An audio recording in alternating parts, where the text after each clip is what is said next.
Okay, next video. Fasting. What is it? What am I talking about when I say that I lost a bunch of weight fasting?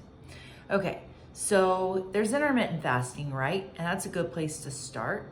And that's the thing that most people think about when they think about fasting. And it's cool.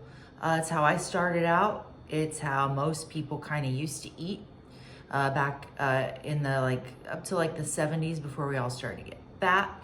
In fact, Dr. Jason Fung, the fasting doctor guy, makes a really good case that that's why we got fat. It wasn't that we all started eating shitty or that we all stopped exercising. In fact, we didn't eat better, exercise more than we used to. What changed was eating frequency. Eating frequency is the number one thing. Frequency, then macros, then calories, then exercise. Okay. Intermittent fasting is when you eat for in a 16 or 18 hour window and then you stop eating, and that's all fine and good. But if you're fat as fuck, like I was, then you need to go harder, and you can go harder. So when you're talking about prolonged fast, you're talking about stuff like OMAD, which is 1 meal a day, 24-hour fast, right? Like you eat for 24 hours, or you eat a meal and then you fast for 24 hours and then you eat again, etc. You eat one time a day. Then there's 48s. Just what it sounds like, 48-hour fast. You eat, you skip a day eating, and then you eat. Okay, and we're talking about when we refeed, it's not for a whole day. So it's not like you skip a day of eating and then you eat for the next day. I think that might be called alternate day fasting. I'm not sure, but I don't do that. I never did that. Your refeed is one meal. You eat in a 1 hour window. And then you keep going, right? You do this over and over until you're where you want to be. 72s was my sweet spot. That's where I lost most of my weight. Am I looking at the wrong end of my stupid camera? Fuck. Where's the thing? I'm really bad at this. Okay, I need to be looking this way. So, 72s. So you eat a meal, and then you don't eat the rest of the day, and then you don't eat the next day, you don't eat the next day, and then you eat the day after that once, and then you do that again. 72 hours, and then you refeed. Technically 71 hours, because you have a 1 hour eating window. Okay, so most of my weight came off doing 72s. I'm doing 72s again because I have 20 pounds to lose, and it's fast and I know how to do it. Is it safe? Yes, if you do it right. Okay, so I did it the Snake Diet way. I did it Cole Robinson's way, which if you haven't seen the Snake Diet YouTube channel, you probably have, then you should see it and watch all of his freaking videos, because that's what I did. I watched 100 hours of his videos when I was just getting started.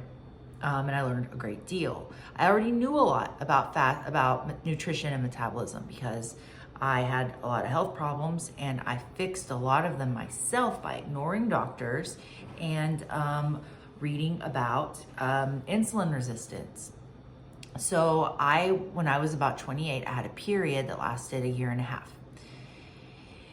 I bled for 18 months, and I would stop every week or two. I would stop for maybe a couple days, or it would slow down, and then it would just start back up. And I got really bad, as you can imagine, severely anemic, and I was having a lot of problems, but doctors could only tell me take birth control, and I was like, I don't want to take birth control. It doesn't fix anything. You're not diagnosing me with anything. You're not curing anything. You're just giving me a hormone band-aid, and I want to know what's wrong with me. I want a diagnosis, and I want to heal. They could give me that. And I was like, maybe if I just keep bleeding, eventually someone will help me. And I saw 4 or 5 doctors, and no one did. They never even did an ultrasound. They told me that based on my symptoms, I had polycystic ovary syndrome, which it turned out that I did. But what they don't tell you is that polycystic ovary syndrome is a symptom, okay? It's a symptom of insulin resistance. No one even said those words to me. But I got tired of bleeding to death, and I got on the freaking internet, and I figured out insulin resistance was the cause of my problem. And in a day, I had figured out that the best way to cure insulin resistance, or to help it along, was to cut carbs. So I cut carbs to very, very low carb, and in 3 days I stopped bleeding, and it didn't come back. And I was like, oh. So that was the beginning of something for me. And then over the course of the next several months, maybe a year, I started researching more and more and more about nutrition and metabolism and what insulin does to your body when you're insulin resistant and hyperinsulinemic. And that's when I started doing carnivore.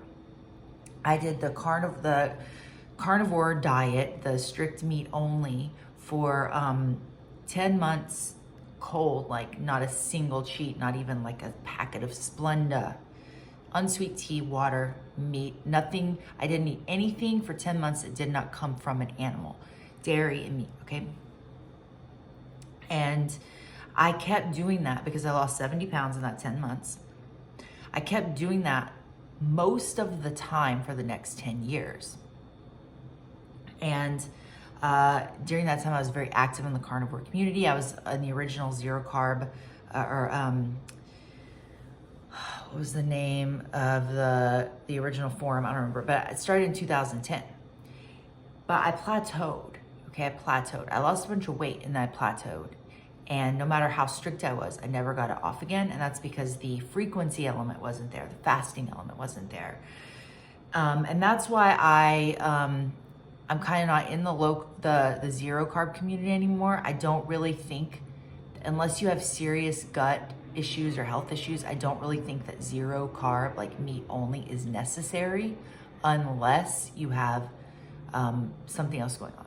Like if your gut is really jacked up. It's like Cole says, who's healthier, the person who can eat some broccoli or the person who freaking can't, right?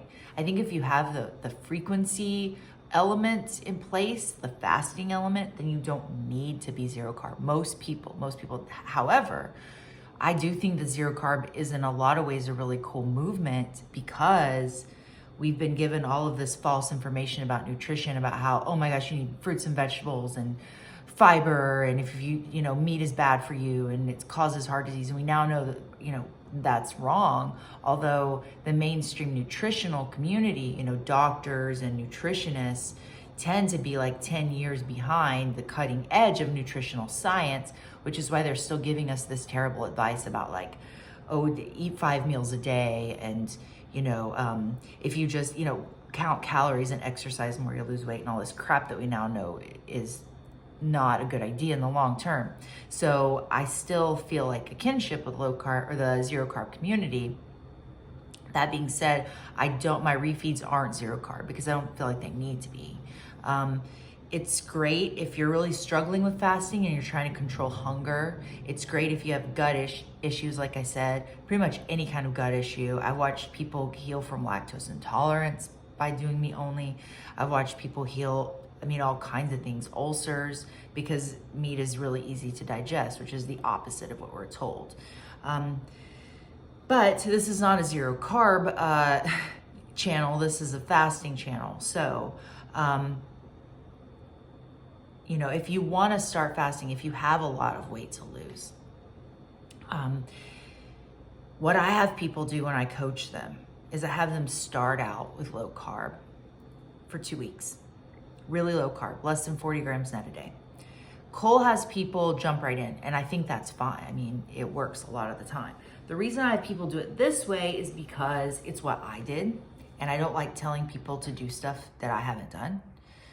Also, I find with women especially, there are a lot of blood sugar issues, hypoglycemia, etc., and getting fat adapted, like doing low carb, keto, whatever you want to call it, first helps you not have those sugar crashes, not get the migraines, not get the nausea and the severe fatigue and the severe hunger and all the stuff that comes along with that.